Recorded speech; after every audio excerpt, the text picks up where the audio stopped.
Hola, mi nombre es Alan Carrillo Campo Vargas y soy residente de cirugía cardiotorácica del Instituto Nacional de Cardiología Ignacio Chávez. El día de hoy hablaremos sobre insuficiencia mitral isquémica crónica. La insuficiencia mitral en general es una entidad patológica con una alta prevalencia y con múltiples etiologías y mecanismos fisiopatológicos. Sin embargo, la insuficiencia mitral de etiología isquémica, a diferencia de aquellas en las que existe compromiso primario de las valvas o del aparato subvalvular, tiene sus propias características que obligan a su análisis y abordaje con una visión diferente. Para esto haremos una definición puntual.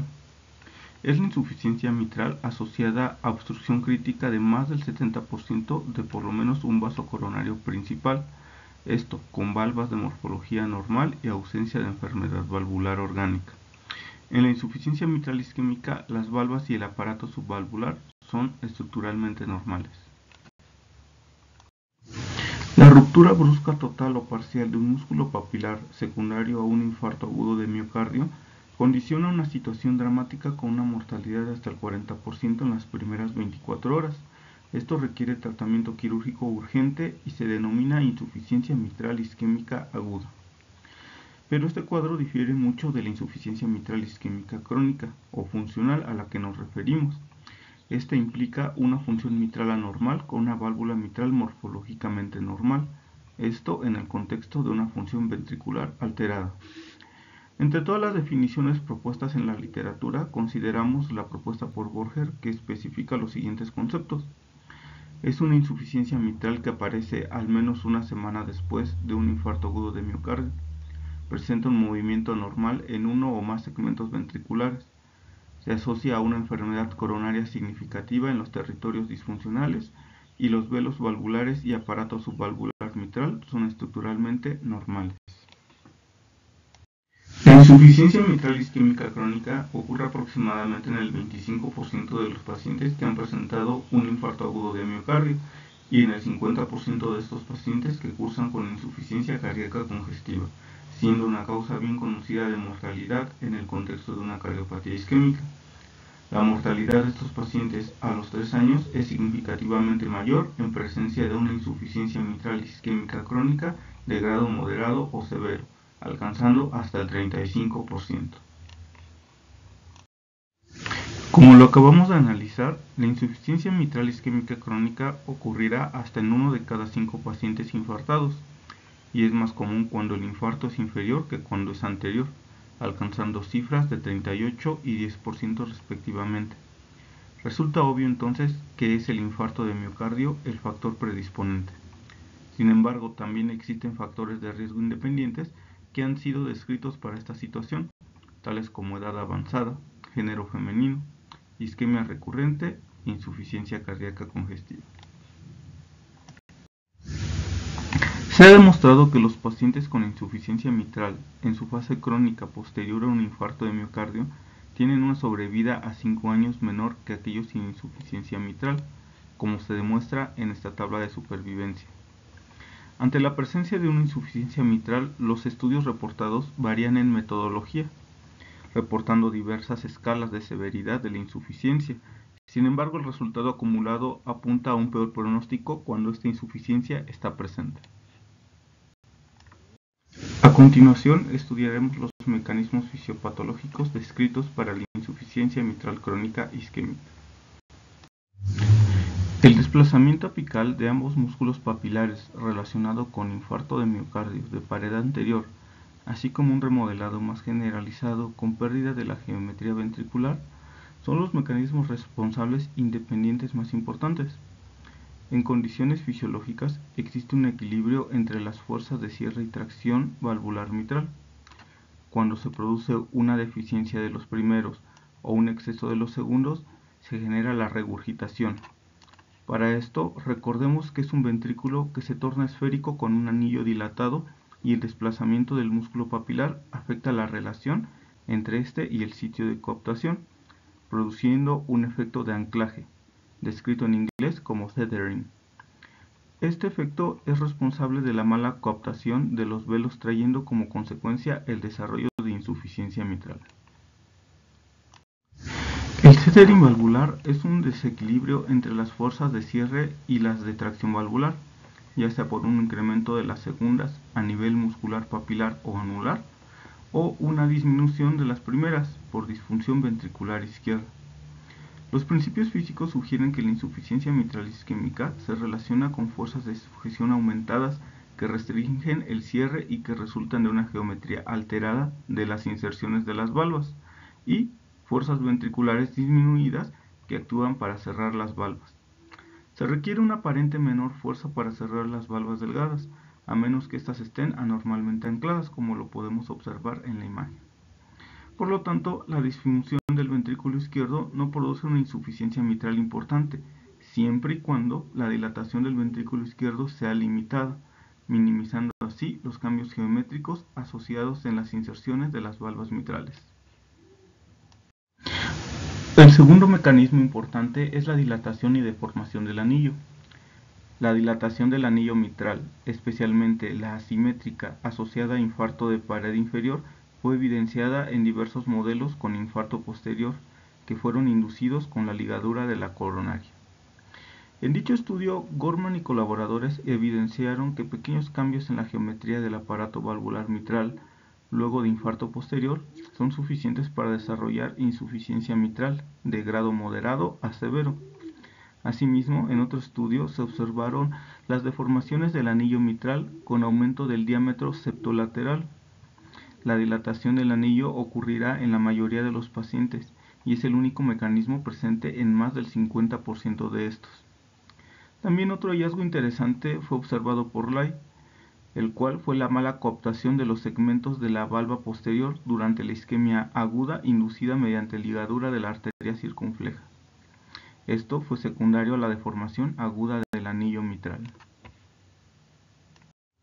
Existen varias clasificaciones, sin embargo, para los objetivos de esta clase describiremos la clasificación morfofuncional o de Carpentier y hablaremos un poco más sobre la clasificación ecocardiográfica en su variedad de la insuficiencia mitral crónica. La clasificación de Carpentier se basa en la posición de los márgenes de los velos respecto al plano del anillo mitral. La disfunción de tipo 1 es por movilidad normal de las valvas con una dilatación anular severa, el cual causa un flujo regurgitante central. La disfunción de tipo 2 es por una movilidad excesiva de las valvas, generalmente secundaria a la elongación patológica de las cuerdas tendinosas o ruptura de estas. La disfunción de tipo 3 tiene dos subtipos. El subtipo A, que es por una movilidad restringida debido a la retracción del aparato subvalvular, que es frecuente en la enfermedad reumática o procesos inflamatorios, y la tipo B, que es desplazamiento del músculo papilar, vista en el remodelado isquémico o miocardiopatía dilatada. La ecocardiografía permite evaluar el aparato valvular mitral, las dimensiones de las cámaras cardíacas, la función biventricular, el grado de insuficiencia y las valvulopatías asociadas. De esta forma clasificaremos la insuficiencia mitral isquémica crónica en simétrica y asimétrica. La simétrica es una insuficiencia mitral con mayor frecuencia de grado severo. Un jet generalmente de origen y dirección central presenta remodelado más generalizado con mayor alteración arquitectónica del ventrículo izquierdo. Por lo tanto, presenta mayor compromiso de la función sistólica y se relaciona hasta en el 90% de los casos con compromiso de la arteria descendente anterior. También del otro lado observamos el tipo asimétrico. Este es más frecuente, de grado moderado o severo, presenta un jet de origen central o más frecuentemente excéntrico y de dirección posterior. Tiene un remodelado más circunscrito a la pared inferior y posterior. Se relaciona mayormente con el compromiso de la arteria coronaria derecha. Resulta imprescindible conocer la clasificación de Carpentier, pues dentro de ella es donde se encuentra también la insuficiencia mitral crónica isquémica. Cuando se habla del tipo 1 y del tipo 3B, se está hablando en general del grupo de insuficiencia mitral funcional. El tipo 1 es el movimiento y posición valvular normal, que se da por el defecto de coaptación. Como sabemos, sus causas pertenecen a la dilatación auricular izquierda, estenosis aórtica y cardiomiopatía hipertrófica obstructiva. Mientras que el grupo 3B explicado en la diapositiva anterior, es donde podemos observar movimiento restrictivo sistólico de los velos por remodelamiento ventricular izquierdo. Puede ser causado por cardiomiopatía isquémica cuando es asimétrico o dilatación ventricular cuando es simétrico.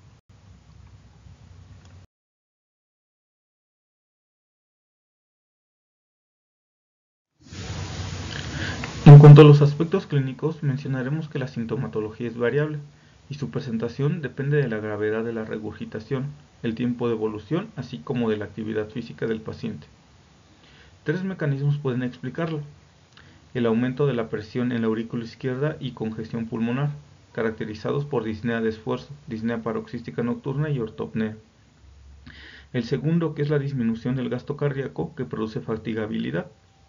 El tercero, la hipertensión pulmonar, derivando en insuficiencia ventricular derecha y síntomas de congestión sistémica. La mayoría de los pacientes con insuficiencia mitral crónica desarrollan síntomas de falla ventricular izquierda aproximadamente a los 10 años del diagnóstico, y esto a diferencia de los cuadros agudos que pueden debutar con edema pulmonar, síntomas de insuficiencia cardíaca congestiva. Pues es importante mencionar que los pacientes con insuficiencia mitral crónica responden bien al tratamiento médico de inicio, pero la presencia de la insuficiencia ventricular izquierda traduce un pronóstico relativamente malo. La insuficiencia mitral isquémica crónica se puede diagnosticar de manera confiable con ecocardiografía Doppler color.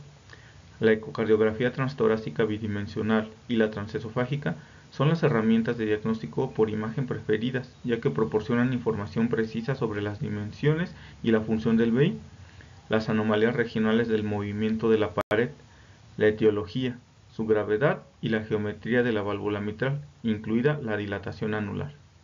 Para esto evaluaremos datos cualitativos, semicuantitativos y cuantitativos.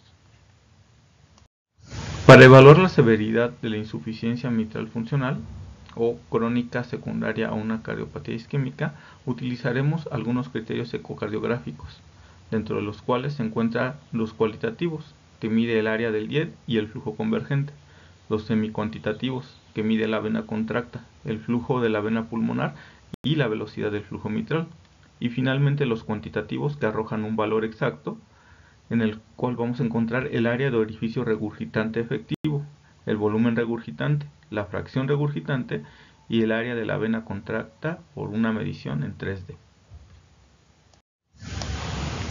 Las determinaciones cualitativas son la evaluación del chorro regurgitante y la duración e intensidad de la señal de regurgitación realizado a través del modo Doppler y Doppler color.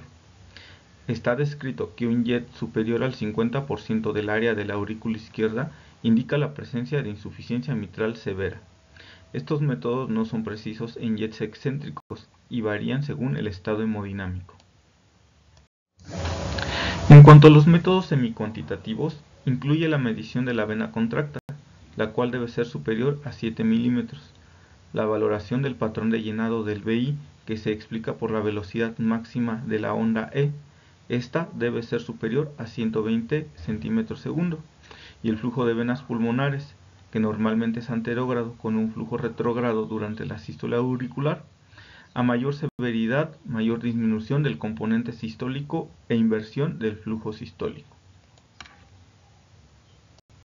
Y por último, los métodos cuantitativos, que son la medición del área de orificio regurgitante basado en el área de la zona de isovelocidad proximal, conocido como PISA por sus siglas en inglés. El área de orificio regurgitante efectivo, basado en la ecuación de continuidad, permite valorar la severidad de la insuficiencia mitral con un punto de corte de 0.4 centímetros cuadrados.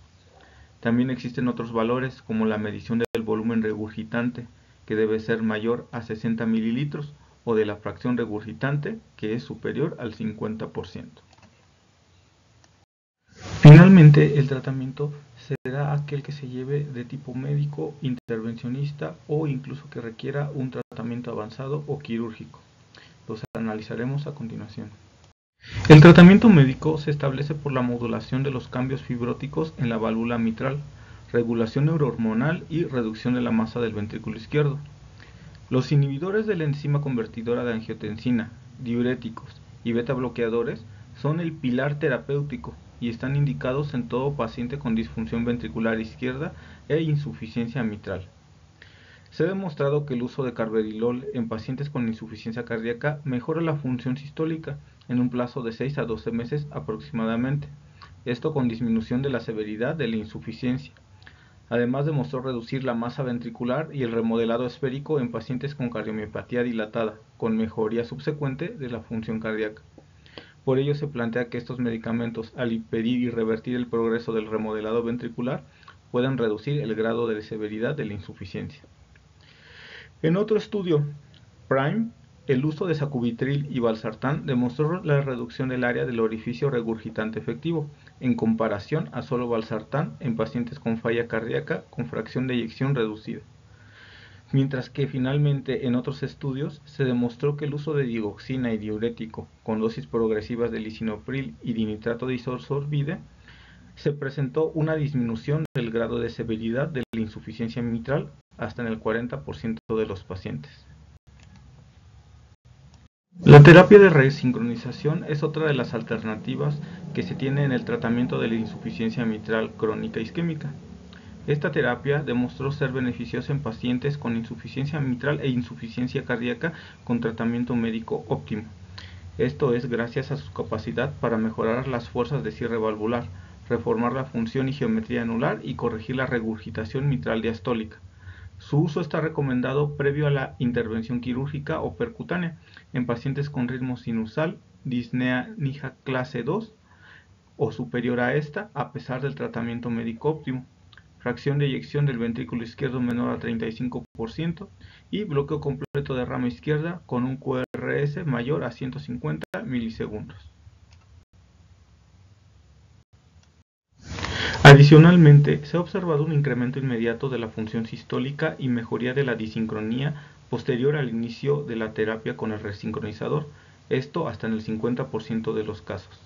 Sin embargo, la persistencia de la severidad de la insuficiencia mitral a los 3 o 6 meses posterior al inicio es un factor de mal pronóstico. En cuanto al tratamiento percutáneo, existen diferentes técnicas o abordajes que van dirigidos a los elementos afectados en el aparato valvular, tales como el anillo, la válvula propiamente o las cuerdas.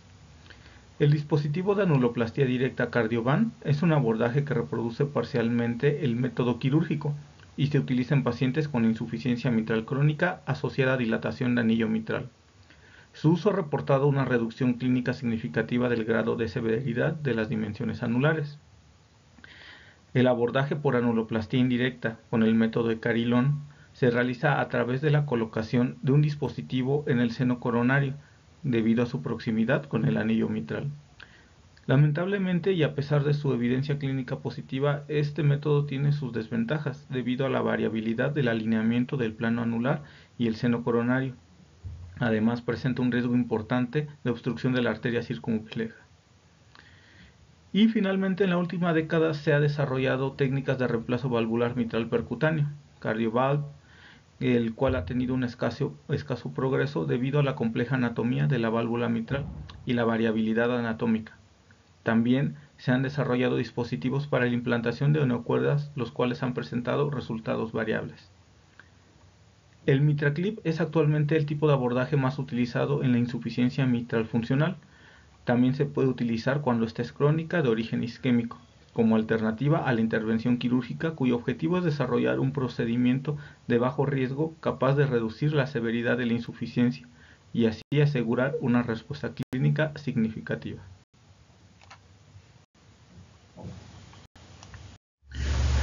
Este dispositivo denominado MitraClip consta de una técnica de reparación percutánea utilizando un dispositivo de agarre para aproximar los bordes de los velos mitrales. Su uso está aprobado por la FDA para pacientes con insuficiencia mitral funcional e insuficiencia cardíaca en tratamiento óptimo que poseen contraindicación quirúrgica. A continuación, vemos las indicaciones y contraindicaciones. Dentro del grupo de indicaciones es para pacientes con insuficiencia mitral moderada a severa, insuficiencia cardíaca refractaria a tratamiento médico óptimo e indicación prohibitiva quirúrgica. Los pacientes con comorbilidades que no impide el beneficio esperado de la reducción de la regurgitación mitral.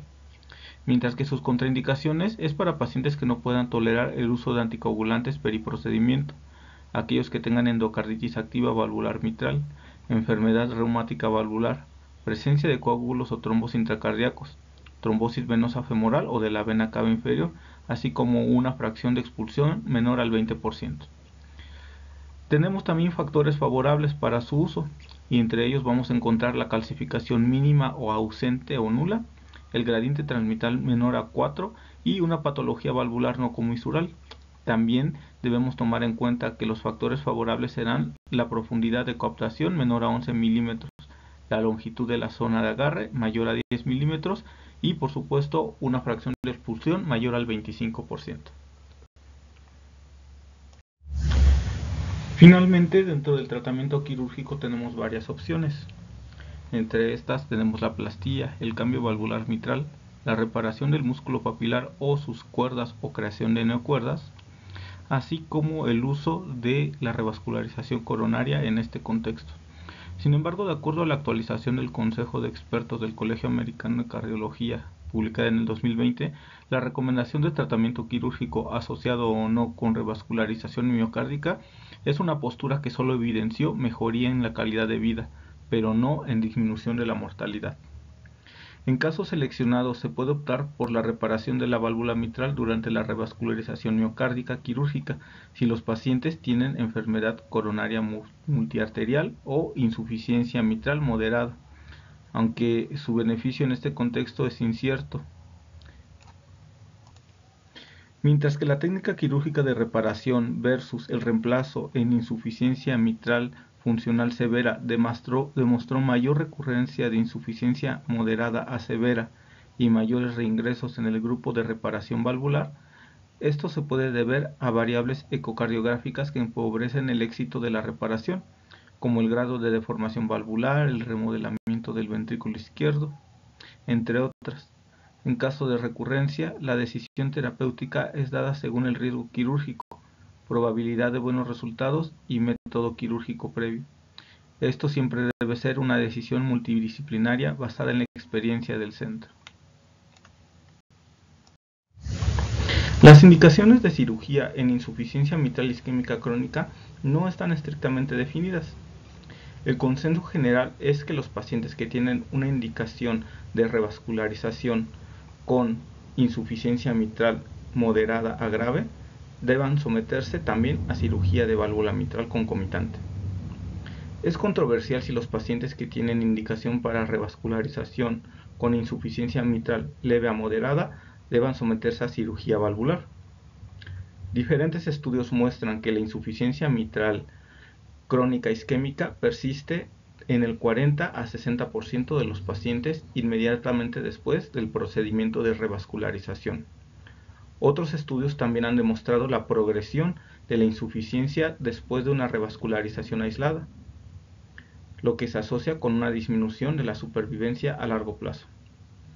Estos datos sugieren que la cirugía de la válvula mitral debe realizarse como un procedimiento concomitante. Sin embargo, también existen estudios de supervivencia de un procedimiento combinado que han demostrado lo contrario. Hablar de insuficiencia mitral crónica en el contexto de una enfermedad isquémica es complejo y se pueden seguir varias rutas para definir cuál es el mejor tratamiento. Empezaremos por definir si la enfermedad se encuentra indicada una revascularización. Para esto debemos de evaluar las características de nuestro paciente y definir si es candidato a realizar una revascularización o el tratamiento percutáneo. Si la revascularización no está indicada, entonces debemos de continuar con el tratamiento óptimo dirigido por las guías. Si el paciente continúa con datos de falla cardíaca, entonces debemos de evaluar si este paciente es candidato a una terapia de resincronización, cuyas indicaciones ya discutimos previamente.